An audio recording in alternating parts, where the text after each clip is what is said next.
This is an update on the state of the house wiring in my skoolie build. Stay tuned at the end for some useful tips. It probably took me 6 weeks to do it, but the skoolie house wiring is done, both 12 volt DC and 120 volt AC. The main reason it took so long is that I'm new to wiring 12 volt solar setups. That's also why this is not a how-to video. You owe it to yourself to learn wiring from an expert.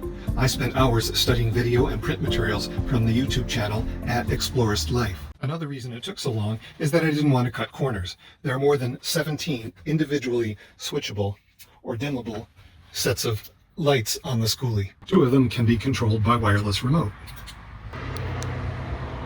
There are 18 12 volt DC outlets. I've installed a switch panel next to the driver's left elbow. This switch controls a 12 volt outlet that the dash cam is plugged into, so I can turn the dash cam on and off at will.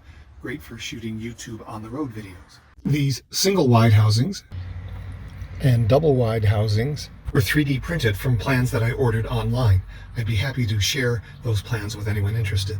There are 10 120 volt AC outlets and one mounted to the exterior of the skoolie. I have so many outlets because I hate tripping over extension cords. Most of the AC outlets are home runs back to this breaker panel in the bedroom. Some of the AC outlets are mounted flush with the wall as they would be in a house. But where that's not possible, they're held in place with strong magnets. I have 2 200 amp hour lithium iron phosphate house batteries for a total of 400 amp hours. They have heating elements built in, so you can get them above freezing and then start charging them safely in the wintertime. They can be charged via 4 different sources. There is 800 watts of solar panel on the roof running through this kill switch to this Victron MPPT solar charge controller. I have this Renogy DC to DC battery charger that takes current from the skoolie's alternator when the engine is running and converts it into a version of electricity that the batteries can use. Mounted on the back of the skoolie is a 3000 watt true sine wave inverter generator from Harbor Freight. If I have access to shore power, I just unplug this plug from the generator and plug it into the extension cord running to the shore power source. Electricity from the generator or from shore power is sent to my Victron 3000 watt multi-plus inverter charger. One of the many cool features of this unit is that you can program it to limit the amount of current it will draw from shore power. This is useful when, for example, you're parked in a friend's driveway and plugged into a standard household outlet that only puts out 15 amps. You need to be able to reduce the draw to something below 15 amps so you don't trip one of the breakers in their house. Inside the skoolie, if you end up drawing more power than shore power can provide, the multi-plus takes the excess required current from the house batteries. There are some appliances that you may need to kill the power to from time to time. It may be because they create a parasitic drain on the house batteries even when not running. Or you may have to kill the power to troubleshoot a problem or reboot the appliance. My diesel heater and Maxxair fans are like that. So power to each of them is run through toggle switches by the fuse panel. When they're not in use, I just switch the power off.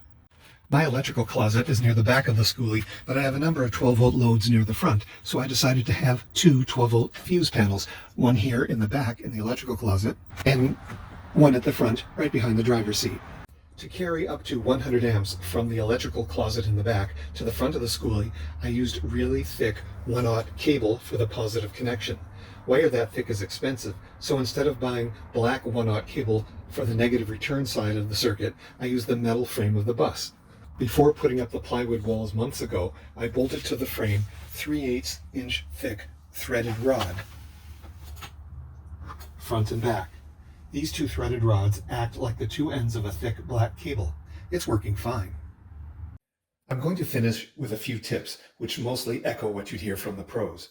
Some parts of a 12 volt system, like the run from the house batteries to the other components, may have huge currents running through them.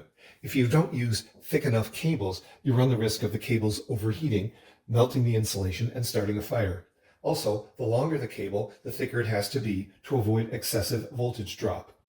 From the explorers.life website, I bought this PDF 12 volt branch circuit guidebook. It lists how thick a cable needs to be for carrying various loads over various distances. It was a huge help. Be prepared for sticker shock when shopping for the thicker cables. This 4/0 cable costs more than $12 Canadian per foot. It's just something you have to budget for. Before you can connect these thicker cables to any component, you have to crimp lugs on the end of the cable. The cost of these copper lugs can add up, especially since you need the right size for each gauge cable that you'll be using. Also, some components need the hole in the lug to be 3/8 inch diameter, while for others it needs to be 5/16 inch in diameter. It's a lot to keep straight. Give a thought to how you're going to cut these really thick cables. Some of the hand tools you would use to cut and strip wire in home wiring just aren't of the right scale to cut something this big. You can use a hacksaw. I've done that for a while, but it gets tired quickly. And also, you may well end up with an end that's buggered like this, and then good luck getting a copper lug to slide over it. It makes sense to invest in a wire cutter designed to cut cables that are this thick.